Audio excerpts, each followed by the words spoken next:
ഈശോ വിശേഷിച്ചായിരിക്കട്ടെ. ഇന്നലെ നമ്മുടെ ഇടന്ന് ഈശോ അടുത്തേക്ക് പോയി ജോസിയെ കുറിച്ച് 2 വാക്ക്. എൻ്റെ പേര് സുനിൽ സെബാസ്റ്റ്യൻ.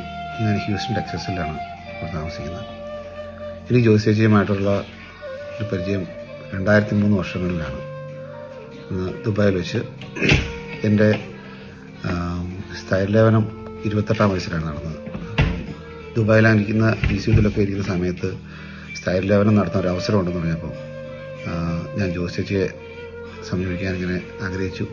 ആ സമയത്ത് ജോസി നല്ല GCUതിലെ നേഴ്സ് മിനിസ്റ്ററിലൊക്കെ നല്ല ഒത്തിരി പാറിപ്പടന്ന ഒരു സമയമാണ്. അപ്പോൾ എനിക്കൊരു ഭയം ഉണ്ടായിരുന്നു. അപ്പം എൻ്റെ മറ്റൊരു സുഹൃത്തായ തൊമ്മച്ചനോട് ഞാൻ ചോദിച്ചു, തൊമ്മച്ച ഞാൻ ചേച്ചീനെ ഒന്ന് ചോദിച്ചോട്ടെ. അപ്പോൾ തൊമ്മച്ചൻ പറഞ്ഞു കുഴപ്പമില്ല എന്ന് പറഞ്ഞു.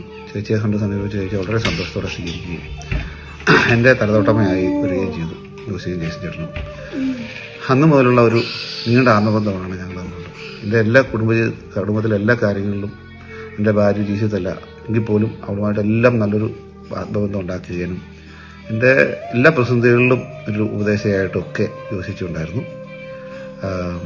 സ്റ്റേജിലോട്ട് കയറി കഴിഞ്ഞാൽ ചേച്ചിയുടെ വചനം പറയുന്നത് നമ്മൾ പറയുന്ന ആളാണെന്ന് പോലും പറയത്തില്ല. അത്രമേൽ അഭിഷേകമുള്ളൊരു വ്യക്തിയാണ് ജോസി ചേച്ചി.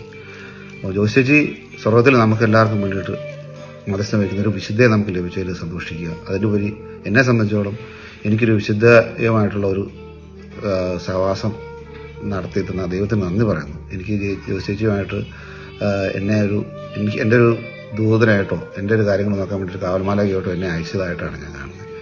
അങ്ങനെ ഒരു വിശുദ്ധയുടെ കൂടെ ആയ ഒരു ജോസി ചേച്ചിയുടെ കൂടെ കുറേ നാൾ ജീവിക്കാൻ സാധിച്ചാലും അവരുടെ കൂടെ നടക്കാൻ സാധിച്ചാലും ഒക്കെ ഒരു ഭാഗ്യമായിട്ട് ഞാൻ കാണുന്നു. നമ്മളും ജോസി ചേച്ചിയുടെ കുടുംബത്തിന് വേണ്ടിയിട്ടും പ്രത്യേകമായിട്ട് പ്രവർത്തിക്കുക. ആ ഒരു ജോസി ചേച്ചിയുടെ ഈ ലോകത്ത് നൽകിയ നന്മകളെ ഓർത്ത് പ്രാർത്ഥിക്കുക. ഒത്തിരി ആത്മാക്കൾ ജോസി ചേച്ചിയിലൂടെ രക്ഷപ്പെട്ടെന്ന് ഞാൻ വിശ്വസിക്കുന്നു. ജോസിയുടെ ഓരോ പ്രവർത്തനത്തിലും എല്ലാം ഓരോ പ്രസംഗങ്ങൾ കഴിഞ്ഞാലും ചേച്ചിമാരുടെ ഒക്കെ ഒത്തിരി പേര് കൗൺസിലിംഗൊക്കെ വരുന്നതായിട്ടും അവരിലൂടെ ഒത്തിരി മാനസാന്തരം ശ്രമിച്ചതായിട്ടും ഒത്തിരി അത്ഭുതങ്ങൾ നന്നായിട്ട് ഞാൻ എൻ്റെ നേരിൽ കണ്ടിട്ടുള്ള കാര്യങ്ങളാണ്.